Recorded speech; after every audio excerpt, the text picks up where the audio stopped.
Good morning. ज्योतिष से संबंधित प्रश्न मेरे व्यूअर्स ने कुछ पूछे हैं, आज उसके ऊपर चर्चा कर ली जाए।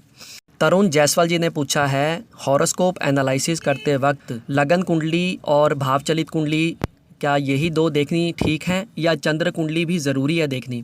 देखिए, लगन कुंडली में यदि लग्नेश को किसी प्रकार का दोष लगा हुआ है या वो गलत स्थानों में बैठकर क्रूर ग्रहों से या पाप ग्रहों से युक्त है, जिसे हम लग्नेश दोष भी कहते हैं, ऐसी अवस्था में चंद्र कुंडली ज़्यादा महत्वपूर्ण हो जाती है। ऐसी अवस्था में ज़्यादातर केसेस में कुंडली का एनालिसिस चंद्र कुंडली से करना बेहतर रहता है। फारूक शेख जी ने पूछा है, लगन कुंडली के द्वादश भाव का स्वामी यदि द्वादश भाव में स्ट्रांग होकर बैठा है तो क्या विदेश यात्रा होगी? द्वादश भाव से हम परमानेंट सेटलमेंट को देखते हैं। ऐसी अवस्था में जब द्वादश भाव का स्वामी द्वादश भाव में स्ट्रांगली बैठा है तो ऐसे में विदेश यात्रा से लाभ अवश्य मिलेगा। लेकिन यदि लगन कुंडली का चतुर्थ भाव, फोर्थ हाउस आपका पीड़ित नहीं हुआ, यदि चतुर्थ भाव या उसका स्वामी ग्रह शुभ स्थिति में हुए तो ऐसे में विदेश यात्राएं होने में कुछ कठिनाइयां आती हैं। इसके विपरीत यदि चतुर्थ भाव आपका पीड़ित होगा और द्वादश भाव का स्वामी द्वादश भाव में मजबूत स्थिति में है तो प्रयास करने पर आपको परमानेंट सेटलमेंट भी मिल जाएगी। नीतू गोयल जी का प्रश्न है कि मेरी हॉरोस्कोप में लग्नेश नीच का होकर अस्त होकर अष्टम भाव में बैठा है, क्या मैं लग्नेश का रत्न धारण कर सकती हूँ? देखिए, लग्नेश एक तो नीच का है और ऊपर से वो अस्त है और अष्टम भाव जो कि एक अच्छा भाव नहीं माना जाता उसमें बैठा है। ऐसे में लग्नेश कमज़ोर है।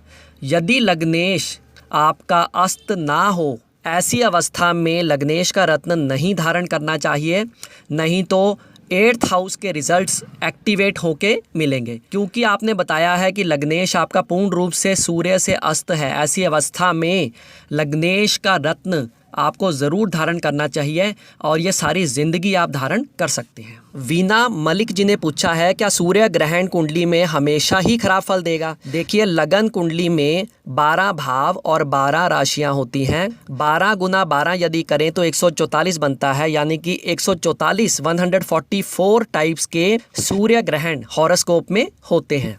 इसमें सभी बुरे नहीं होते, अधिकांश बुरे ज़रूर होते हैं, लेकिन कुछ सूर्य ग्रहण बहुत अच्छा रिजल्ट भी दिया करते हैं। सूर्य ग्रहण के कारण व्यक्ति फौरन में अच्छा नाम, मान और सम्मान अर्जित कर सकता है। सूर्य ग्रहण यदि चतुर्थ भाव में बन जाए और कुछ और कंडीशंस अवेलेबल हों तो ऐसे में व्यक्ति फौरन में ही कामयाब होगा। यही सूर्य ग्रहण यदि 8th हाउस में बने और 8th हाउस का लॉर्ड यदि आपका बृहस्पति ग्रह से दृष्ट है तो ऐसे में आपको मान सम्मान बहुत ज़्यादा मिलेगा। सूर्य ग्रहण किसी भी भाव में बैठा हो, आपको ये देखना है कि दोनों में कितने डिग्री का अंतर है। यदि 15 डिग्री से ज़्यादा का अंतर है तो सूर्य ग्रहण का नेगेटिव रिजल्ट कम मिलेगा। और इसी के साथ यदि नवमांश कुंडली में सूर्य और राहु या दोनों में से कोई एक बहुत अच्छी स्थिति में बैठा है तो ऐसे में भी लगन कुंडली में बनने वाला सूर्य ग्रहण ज़्यादा अशुभ फल नहीं देगा। शोभेंद्र चैटर्जी ने पूछा है, मेरे एट प्रेजेंट जिस ग्रह की महादशा चल रही है वो विपरीत राजयोग में है, लेकिन जैसे ही उसकी महादशा आई मेरे को बहुत ज़्यादा स्ट्रगल का सामना करना पड़ रहा है। अब भी मैं सामना कर रहा हूँ।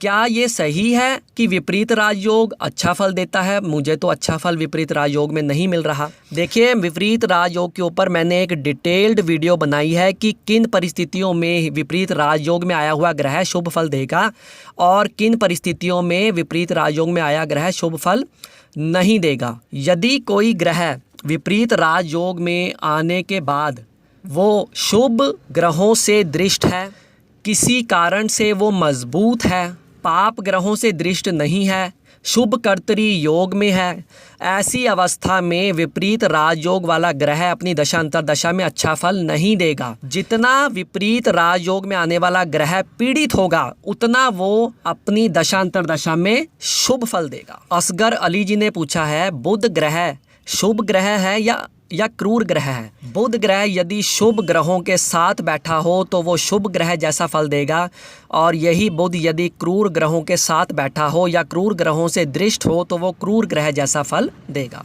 रफीज़ा खान जी ने पूछा है कि सर कुंडली में कोई ऐसी 2 परिस्थितियां बताइए जिसमें 100% विदेश यात्रा का योग बनता है। देखिए, लगन कुंडली में सभी 12 लग्नों में यदि कर्क लगन की कुंडली हो तो ऐसे लोग हमेशा विदेश यात्राएं करते हैं या इनको बहुत ज़्यादा मौके विदेश यात्रा करने के मिलते हैं थ्रू आउट लाइफ। और दूसरी परिस्थिति है, यदि आपकी लगन कुंडली में ज़्यादातर ग्रह मेजॉरिटी ऑफ प्लैनेट्स सप्तम भाव से लेकर द्वादश भाव के बीच में बैठे हैं, ऐसी अवस्था में भी विदेश यात्राएं अवश्य होंगी, बार बार होंगी, बहुत ज़्यादा होंगी, और फॉरेन सेटलमेंट का योग भी इजीली बनेगा। करिश्मा व्लॉग्स जी का सवाल है कि जितने भी सेलिब्रिटीज़ हैं या जो लोग बहुत ज़्यादा लाइफ में कामयाब हुए हैं, ज़्यादातर लोगों के हॉरोस्कोप में ग्रह बहुत अशुभ स्थिति में दिखाई देते हैं, 6th, 8th या 12th हाउस में हैं। ऐसा क्यों कि वो बहुत ज़्यादा सक्सेसफुल हुए और एक नॉर्मल इंसान जिसके ज़्यादातर प्लैनेट्स, ज़्यादातर ग्रह अच्छी स्थिति में हैं, वो बिल्कुल एक मिडिल क्लास लाइफ जी रहा है। इसके पीछे का मेन कारण क्या है?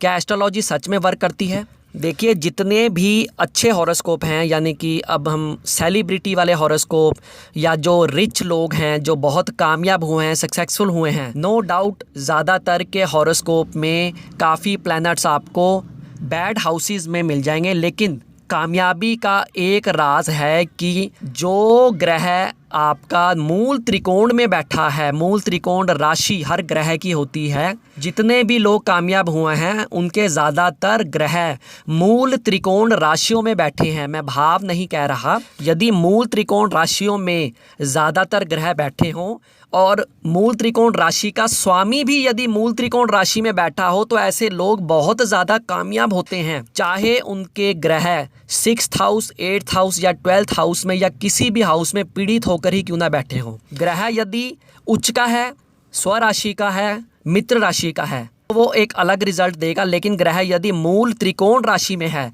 और इसी के साथ यदि मूल त्रिकोण राशि का स्वामी ग्रह भी मूल त्रिकोण राशि में है या वो बहुत अच्छी स्थिति में है, तो वही ग्रह अपनी दशा अंतरदशा में बहुत ज़्यादा शुभ फल देगा, बहुत हद तक आपको सक्सेसफुल बनाएगा। ये एक डिफरेंस एक नॉर्मल और एक बहुत ज़्यादा सक्सेसफुल पर्सन के हॉरोस्कोप में आपको देखने को मिलेगा। रिंकी शर्मा जी ने पूछा है, क्या द्विस्वभाव लग्न बुरा माना जाता है? द्विस्वभाव लग्न यानी कि ड्यूअल साइन कौन कौन से होते हैं?